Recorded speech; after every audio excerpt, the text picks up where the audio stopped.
bubong, yero, ayan, nagalawang na. Ayan, puro styro yan, tinunaw na styro yung nilagay ko dyan. Oh. Okay.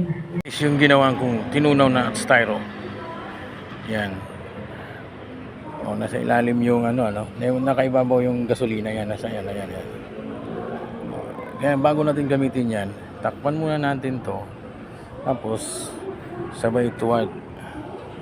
Yan. Lilipat niya yung gasolina sa ibabaw. Yan, aakit yan dito sa ibabaw.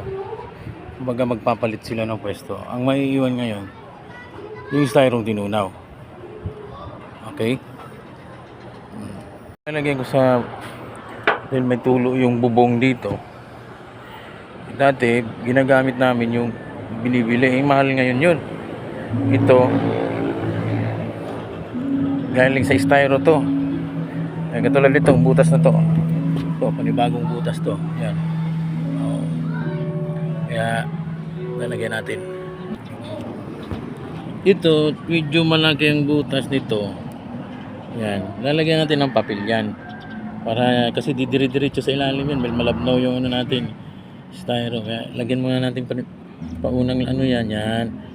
Yan. Tapos, tsaka natin nilagay yung papel.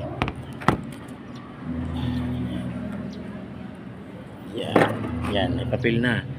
Diba? Lalagyan na natin yan. Yan, lalagyan natin ng styro yan. Yan. Kusa na mga yan eh. Mag-ano yan.